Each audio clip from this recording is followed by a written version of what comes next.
today on Cast Madison. It's Tuesday, so we've got another installment of Must See Madison.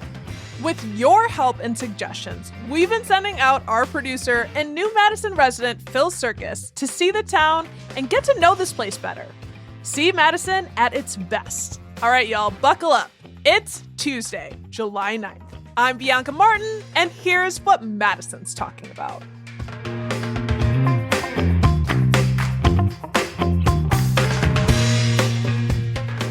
Phil Surkis, hello. Hey, Bianca, how's it going? Good. And Hayley Sperling, hello. Hi, Bianca. Hi, Phil. Hey. All right, we're back. Phil, what's up? How was your weekend?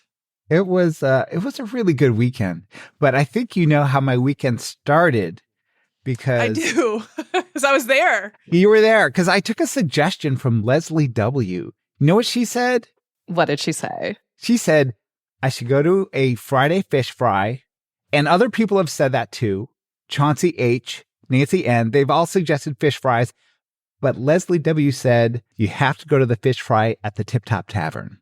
Ooh, okay. And Bianca, you were so kind to accompany me on my very first Friday fish fry in Madison. Yes. Because this is not a thing anywhere else in the world.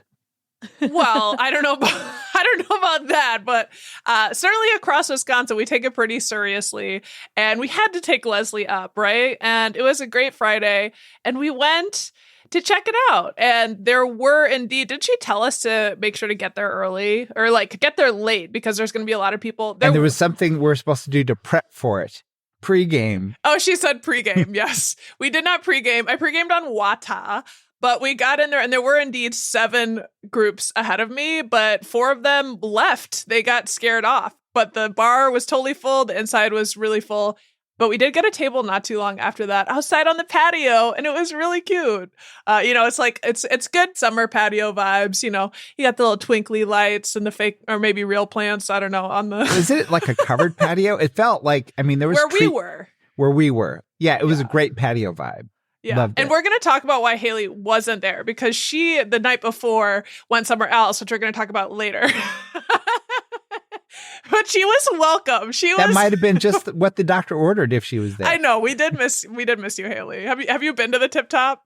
I have been to the Tip Top several times. I do love it there. I love the inside of the Tip Top. They like kind of have, the front area that's like the bar section, whatever. But then they also do have this like back area too with more seats. That's really, really nice.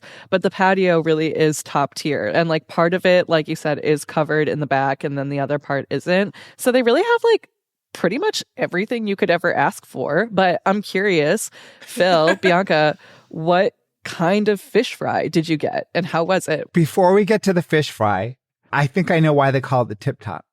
Because when you walk in, there's this big thing full of water that you need to like so you can pour yourself your own glasses of water, but it's really almost empty, so you have to tip it over. Oh god. Yes, we did do that. They were mind. really busy. And they were out of water and we tipped it over like the class acts that we are. We didn't cause any spills, but we did try and get the last drop. I was going to say, is CityCast going to have to pay for like a new water cooler at Tip Top or something now? Like, do I need to go apologize to someone? Oh, no. Okay. We were just, taking things into our own hands, literally. Classic. True. But okay, so that's why it's called Tip Top Tavern. Okay. We had some really nice fun bites. We had a couple apps to start. Oh, yeah? Fried pickles. They all came out at once, though. All right. I was trying to be dramatic. Oh, no. I wasn't paying attention. Go ahead. I love fried pickles. Yeah. I thought there was a slight delay. You might be right. I turned monster, which you saw me monster because I was so hungry. I was like, you're like, want to get there in an hour? And I was like, I need to go now. She must be fed. Fried pickles, though. I love those. Yeah, buttered pickle chips served with Tip Top special sauce. Ooh, they were I love so a special good. sauce. I actually did basically eat them all because Phil was being polite or something. He's more Wisconsin already. Yeah, you betcha. There it is. There it is. Sweet potato fries, got that. Waffle Ooh. cut sweet potato fries served with Tip Top jam. It was like a strawberry jam with like a little kick. Have you ever had that? It's like jalapeno or something. Yeah, I love a sweet potato that's like paired with a sweet sauce. Like normally I'm a ranch gal, like through and through. Fried pickles with a side of ranch. That sounds like my favorite meal. But I love a sweet potato with like a sort of jammy situation and something that has a little heat. That's fun. I like it. So Hayley, as someone who knows and has been to other fish fries, what is the fish to get at a Friday fish fry? Well, my go-to, it kind of depends on one, how much am I trying to spend? And two, like, where am I, right? Because the vibe of the establishment can definitely kind of dictate, I think, like what you want. So if I'm in a fancier sort of dive bar, then I'll go for like a walleye because I do love walleye. Otherwise, I always love a classic like fish fry cod or fried cod, rather. That one's a good one. Bluegill and perch, those are ones that like sometimes I'll kind of order them by accident and I'm never mad about it. It's just not my top. Okay. Well, we each got the same thing. Because it was prescribed by Leslie. She said to get the walleye. There it is. Canadian walleye, panko breaded and fried, served with a baked potato, lemon wedge, and coleslaw. Yum. What did you think? What did your vegan heart tell you? It was good. I want to say it felt familiar. It felt familiar because I think growing up on the East Coast, I grew up with fried fish. Here's my hot take about fish fries in general is that like they're not a revolutionary concept, right? And people I think get really excited about them in Wisconsin because Wisconsin is probably like one of the only places, maybe a couple other spots in the Midwest where like no matter where you are, you will be able to find a fish fry, whether it's even like a Friday or not. A lot of restaurants will still just like have a classic fish fry on the menu, which I think, you know, it can kind of like dilute the excitement around it, but also it does make it a specifically Wisconsin thing, right? But since you're not from here, Phil, I can give you a quick kind of like history of why fish fry is the way it is because I would love to know. Thank you. Okay, I did actually write something about this for Madison Minutes back in April. And what it comes down to is like, why did Wisconsin's fish fry become the way it is? Basically three things. It's the Catholic Church, which we all know and love more or less. I don't know. Prohibition. That's a take. It's a take. You know, the Catholic Church. It's a kind take, and we're for kindness on the show. Exactly. I'm not here to diss anyone's religion. Definitely not. The Catholic Church, prohibition, and our state's proximity to freshwater fish, because you know we've got a bunch of lakes, and basically what it comes down to is that like a lot of Wisconsin settlers were of Catholic and like Polish and German descent. And so that's where the Friday comes in because the Catholics say that you're not supposed to eat, quote unquote, this is according to Travel Wisconsin, warm-blooded meat on Fridays as a way to commemorate the crucifixion on Good Friday. So it like that's the religious part. But why it caught on so well in Wisconsin is because during the Prohibition era, Wisconsin's many bars were struggling and they needed a way to get people in the door.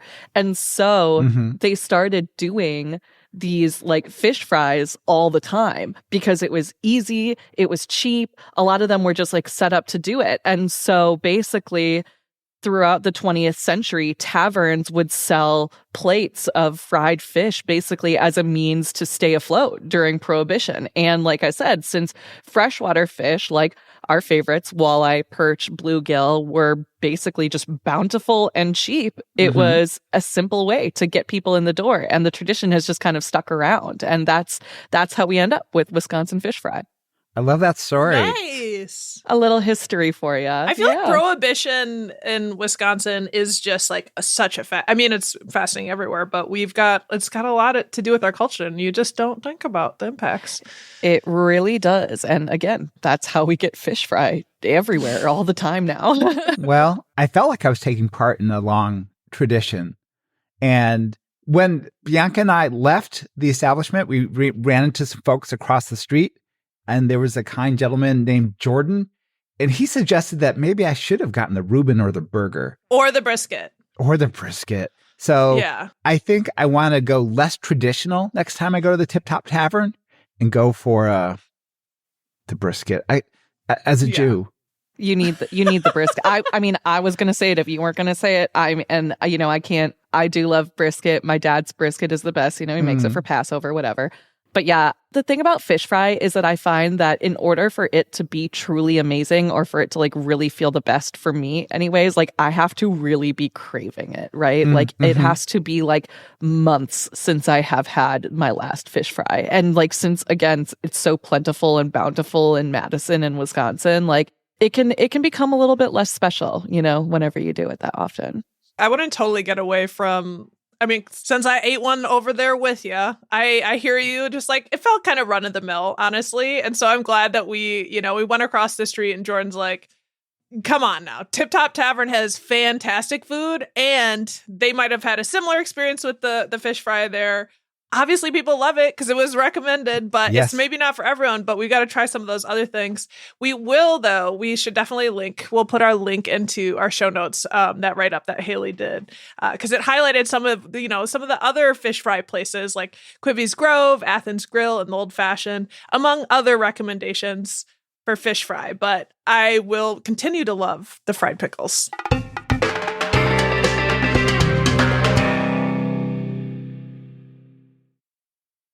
No, I'm so sad that I couldn't join you guys on the fish fry because I myself was recovering from my own night out the previous evening. As typical as iconic really as a Friday night fish fry is in Wisconsin, a Thursday night at the Plaza Tavern is equally iconic in my life. And the Badger Bible. Yes. According to the UW Badger Bible, you must go to Plaza on a Thursday night. Now, Phil, you look a little confused. So once again, I am. You guys are going deep, and I'm just trying to catch up. I'll fill you in. So to back it up, the Plaza Tavern, they are located right on North Henry Street, and it's basically just right off of State Street. And they are a Madison institution that has been around for decades upon decades. They got classic dive drinks, as in very cheap, and classic dive food, as in very good and very cheap. But Plaza's been around for a long, long time. And what they had become famous for in my group of friends back when we went to UW, another piece of context, I used to work for the Badger Herald, which had its offices basically right above Plaza, like right around the corner. And so it was just kind of a common stomping ground. You go there, you see all the friends. It was a very good hangout for a lot of the Madison writers. There would be people from the Herald, there'd be people from the Cardinal, there'd be all of the Emmy writers. So basically a who's who of Madison's mini journalism scene. But on Thursday nights, you would see everyone there because they would offer $2.50 Long Island iced teas. So what? You can, yes. And they still offer them on discount, right? They're not $2.50 anymore, but let me say, inflation has hit us all. I totally get it. They were $3.50. So I can't imagine where they are sourcing all the spirits involved to make that Long Island iced tea at that price. It's truly magic. And Plaza, I will say too, is one of those dive bars. When we did our little dive bar rundown, there were very few places that we found that still operated as a cash only establishment. Plaza is still cash only. They have an ATM in there, and they're really vibing on that end. But yeah, I had a $3.50 Long Island. I had several $3.50 Long Islands, and also a new thing that I discovered because it had been many, many moons since I had been to Plaza. It's a young man's game out there, and I respect that. We forget. I went back somehow last year, and on some night, I think it was a Thursday, and it was packed, and I was transported. I love to hear that it's also one of your stomping grounds because I have it really is similar memories. I really have to give a shout out to one of my good friends, Mia Sato, who she now works for The Verge. So she's a certified journalist out there, but she wrote a really awesome ode to Plaza because back during COVID, during the height of the pandemic, Plaza was going through it. They were really struggling. They put out a GoFundMe, which is also part of the reason why Long Island's can't be 250 anymore. But yeah, we can throw a link to that article that she wrote in the show notes because it just kind of encapsulates, I think, everyone's feelings about like how it was the place to see and be seen. But we walked into Plaza, me and my friends, and it was just like, wow, literally nothing has changed. The booths are all the same. Yes. The walls are the same. The bartenders are the same. And it's great. I will say the one thing that has changed, that has gotten more exciting. You have changed. You have changed, Hayley. I've changed. Hopefully. My God, I hope I'm not just the same 21-year-old in Plaza anymore. The one thing that has changed. Plaza has a touch tunes. And so if you are an adult making like any sort of stable salary, like you are a rich man on touch tunes. Like it does not take a lot to have a really good time. Phil, you look like you need another explainer.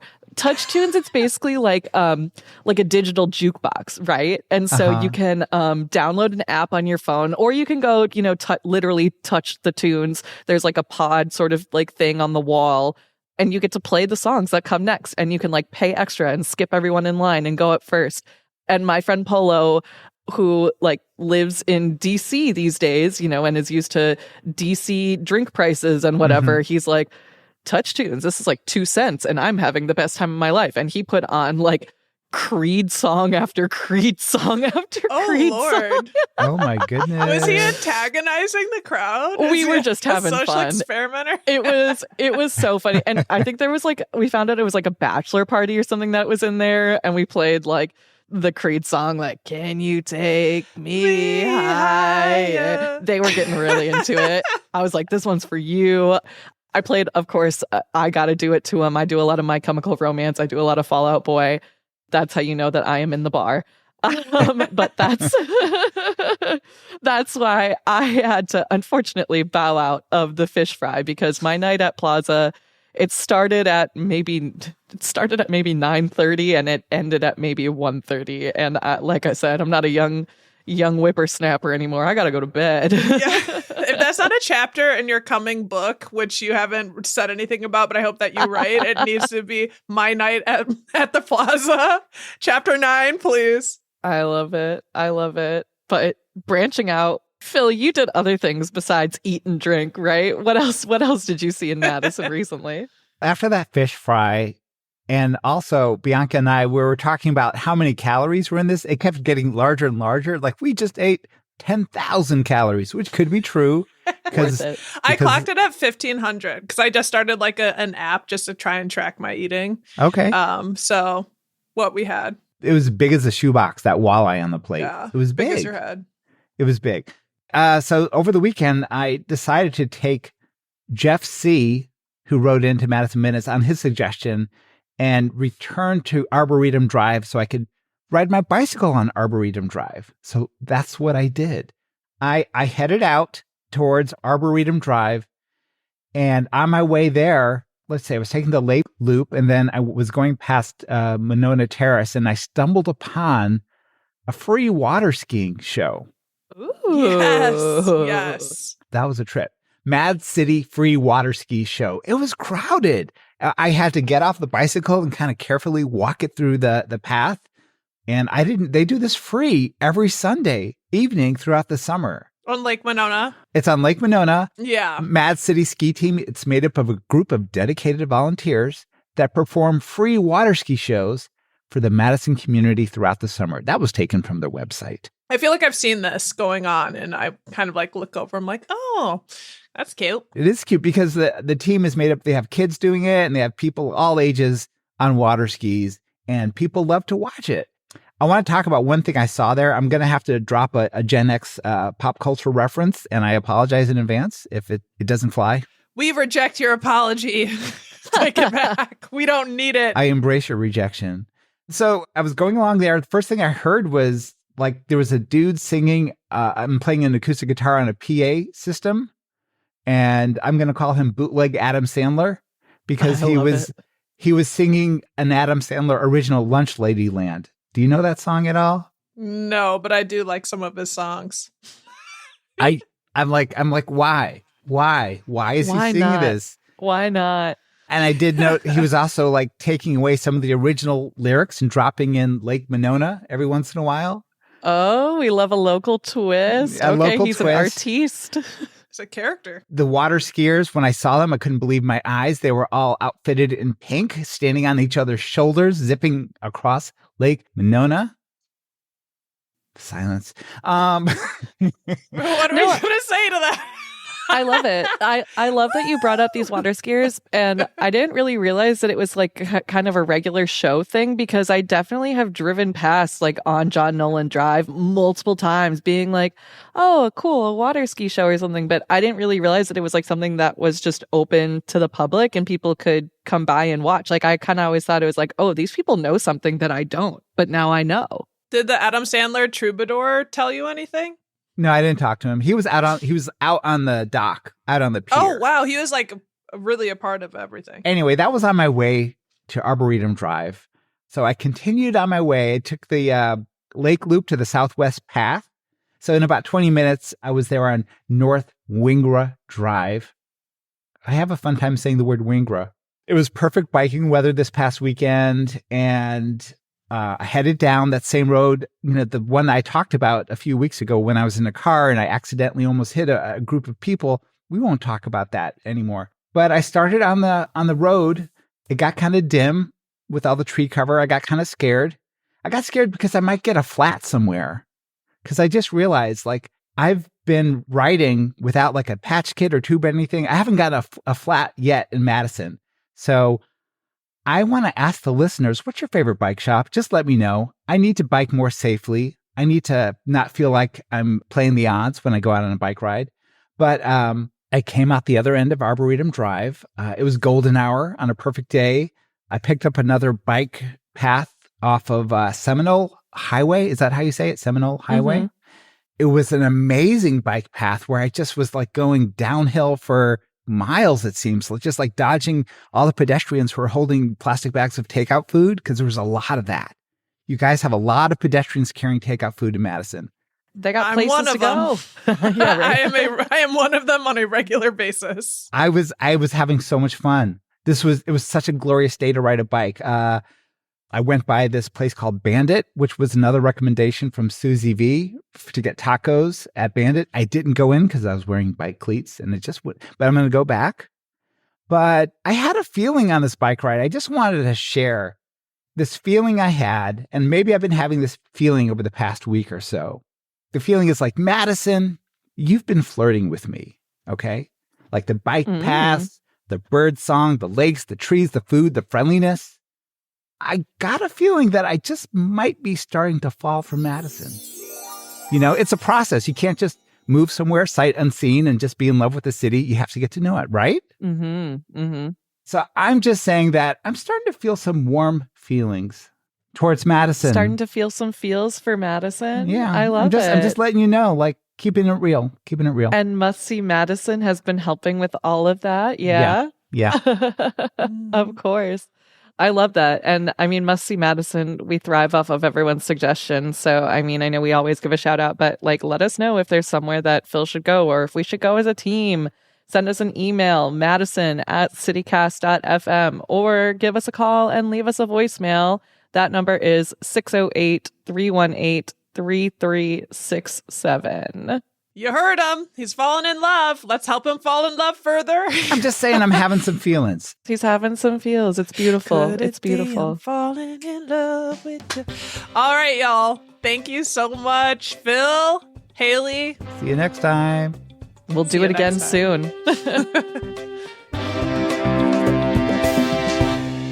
That's Phil Surkis, CityCast Madison producer, and Hayley Sperling, our executive producer, and me waxing poetic about this week's installment of Must See Madison. And you heard it yourself. Phil's falling in love. It's working.